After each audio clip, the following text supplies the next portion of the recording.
Hey there, really glad you stopped by. Today, I wanted to talk about seeing through deception, which hasn't always been easy for me. I've been one to sort of be hoodwinked into believing falsities, false narratives, false beliefs. And it's taken me a while to develop the sense of self-esteem that comes from going within my own heart and seeking the guidance of my own intuition, the messaging from my higher self, and to really take the time to pause and say, what do I think about this? Because honestly, there's been much deception going on our planet, in our daily lives, in the scenarios that we see play out.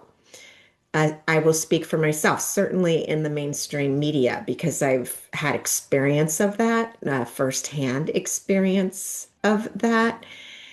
And so many people nowadays are talking about the movie playing out.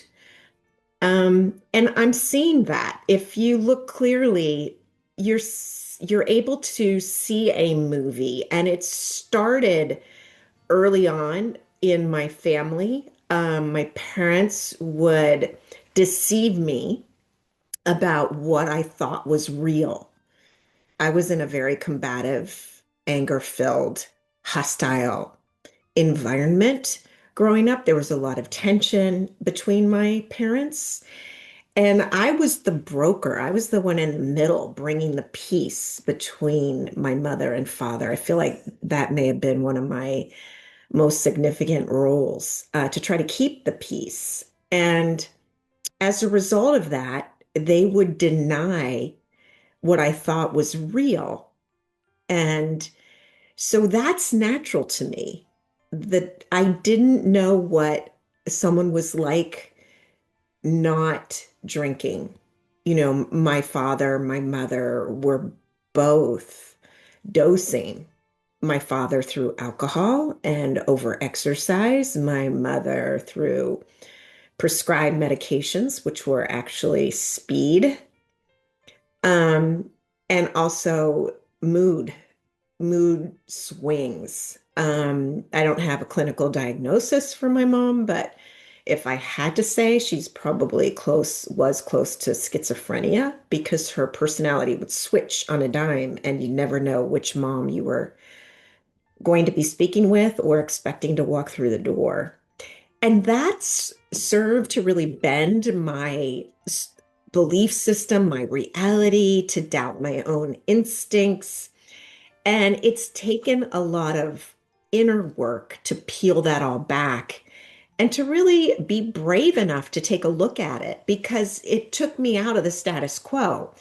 As often horrific and dark the abuse could get, I had some commonality. I had some a sense of belonging in that darkness. And the same went for as I matured as an adult within our society. If I adhered to the beliefs, the status quo, and tried to measure up from the outside in, so winning the accolades and following um, the suggested ideas of society, of a corporation when I briefly worked for a corporation, or the religious system that I had been raised in, or the banking system. Just if I followed that um, dogma, so to speak, because that's what it's become for me, I'd be safe. If I didn't, I would somehow be dishonorable and diminished. And it took me a while to really say, hey, I'm going to go inside and see how I feel about this. And I often walk to the beat of a different drummer. I worked outside of the corporate system most of my career. Once got hip to what was happening within my financial situation, particularly through financial advisors, financial advice, retirement setups. I extricated myself from that, and I'm going different routes and actually seeing progress, better progress. It takes a lot of bravery, though. And I'm doing the same as the major events play out in front of me that are reported back, either in the traditional news, which I can't say I do watch, or the alternative news, which I watch, but with a detached frame of being, with sort of one eye shut and one eye looking, and just taking a moment and saying, how does that feel with me? Does that feel right?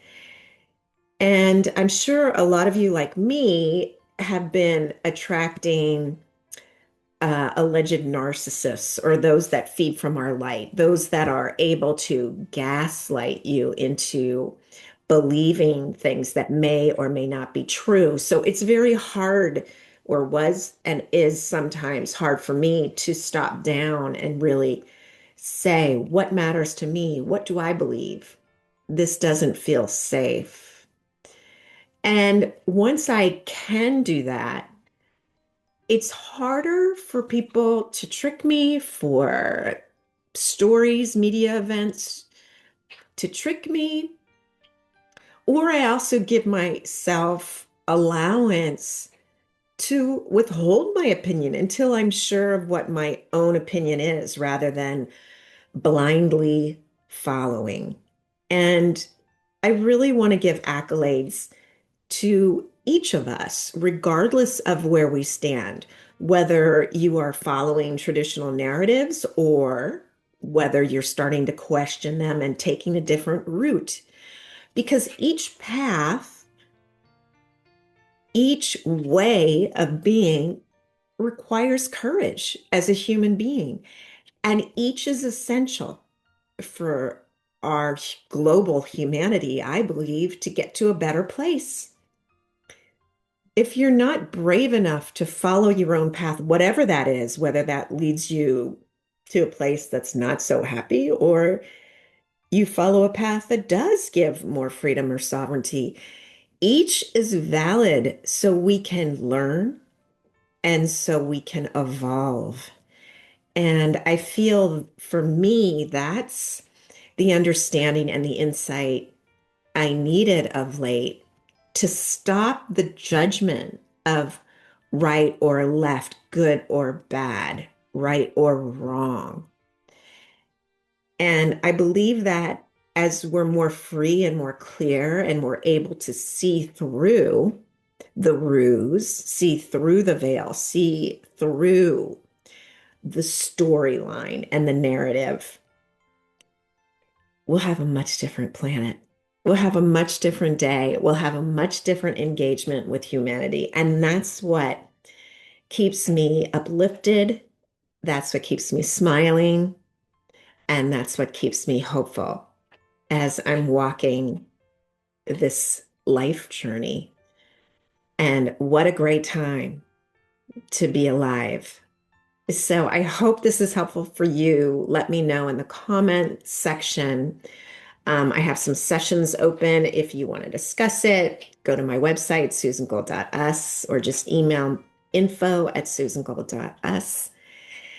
And thanks again for tuning in. I'll see you next time. And remember, we are in this together.